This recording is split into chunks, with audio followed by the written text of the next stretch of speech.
saxophonist and composer. Here to talk about my current project, Faith.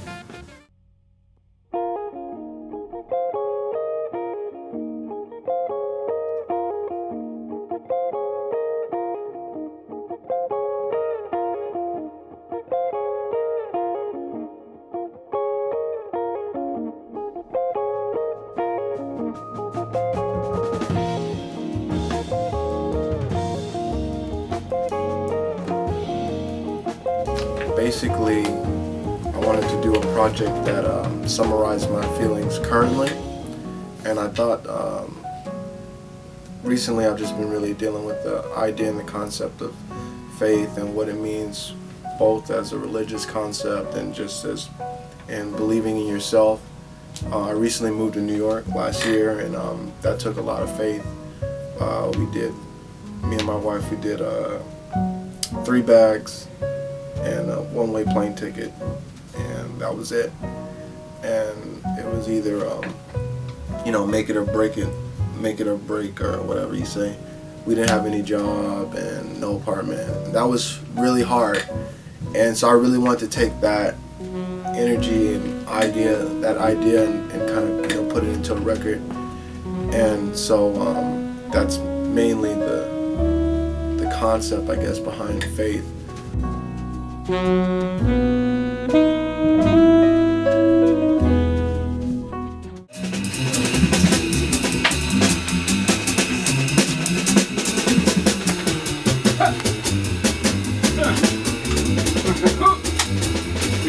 Right down to that.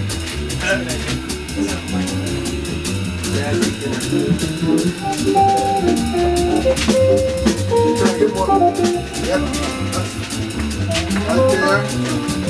No, nothing. Yeah. Back.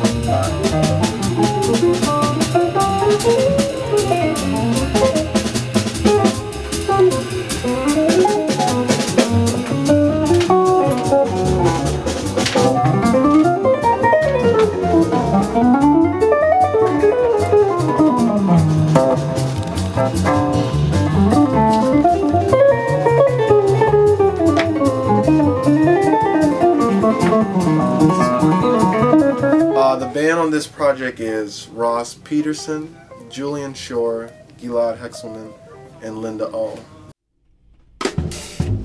My name is Ross Pederson. I'm a drummer, freelance drummer and performer. That's what I do for a living. It's a tough job, but somebody's got to do it, you know. I met Ross back at UNT. We were going to school together. I was there a year before him, 2 years before him actually. And I remember when I met him, we were at a session, and you know, I was standing off to the side. I just got done taking my solo, and Ross was standing behind me, and you know, I didn't know who he was. So, you know, they're playing and the music was real cool, and then he says, you know, I really feel like making some music right now.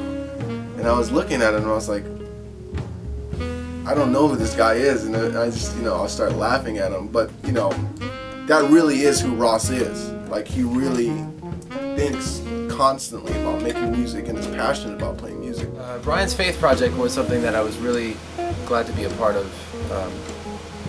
A project that meant a lot to me, having known Brian for a lot of years and got to know him as a person and know his relationship to spirituality, which I think is very well reflected in the project. The musicians that were on board are some of my favorite in New York City. So just all throughout the project was very inspiring to be a part of. I'm Julian Shore. I'm a pianist and composer and teacher, and I live here in New York. The first time I heard Julian play, I thought he was a great player, but I really felt like, I don't know, I felt there was a distance between us, and so I was like, you know, whatever, I guess it's the New York vibe, because you know he was like the New York guy, and he had like his cool outfit on, and he was. I don't think I own one cool outfit. he was really kind of but he's just that's just how Julian is. Oh man, brutal. But the second time we played together, I guess Julian takes a minute to get to know you, because when the second time we played, it was like a totally different person. He was so warm and so like. He came up to me and was like, I really dug your songs, which people really don't say nowadays, because it's like you gotta save your compliments or your words, because you can't like say I like this. You don't want to appear a certain way. But Julian, came up to me and said, I really dug your songs, and that meant a lot to me. And then over the next couple of months, I really got to know Julian and see what a warm person he is. I mean, so I really could understand and appreciate his playing even more. And as for his playing, I don't really know many people, especially comping wise, who can play with the sensitivity and just awareness that Julian plays with. Oh, yeah, we should rehearse this one. Yeah.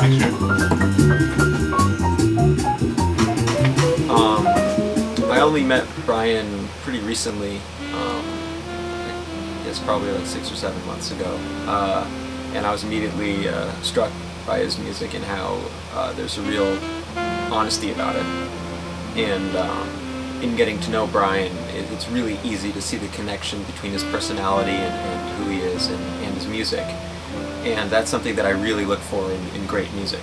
And when I had that feeling, when I realized that, I was really excited to be a part of this project. And when he told me the lineup and everything, I was thrilled to be playing with such great musicians. And yeah, it's been great. Gilad Hekselman, guitar player. I just recently met Gilad, or got to know him, I should say. I've seen him around. We have a lot of mutual friends, our common friends. But I went to see him at the Jazz Gallery, playing with Mark Turner, Marcus Gilmore, I think, Orlando, and he had a new song called "Up Above," I believe is the name of it, and it was so beautiful. And the way he played over it, I just said, man, it would be really great if I could get him on some of my stuff. It's not that the compositions themselves are similar, but I thought that the vibe of some of his music was coming from the same place, and I thought that he could relate. And sure enough, man, when he played on the stuff, it just really took it to another level. I really liked the fact that he was very hands-on too with the music. Like a lot of times you'll have guitar players, and it's not any knock, but they'll just sit out when they're not, when the piano player's comping. But Gilad was always, throwing out ideas and suggesting things, and I really appreciated that because it made it more fun. I guess, since I think the advantage of this session was that we recorded all in this, not all in the same room, but some of us were in the same room. And to me, something that's really missing in the studio usually is that just exchange of energy. So the fact that I was able to be with Brian and Julian in the same room helped me just to something about the being separate from everybody can be a little hard for me sometimes. So for me, that's the way to go. I think I'm going to try to do a similar thing in my recordings. It's to me, it's better if a record doesn't sound as clean, but has a vibe, and has like some dirt. Yeah. Me and Linda started talking, and she played on a triple bill with me, and then I really loved the way she sounded. I've always been a fan of her playing, and so I asked her to play on this CD project, and she did, and she sounded amazing. Linda is a serious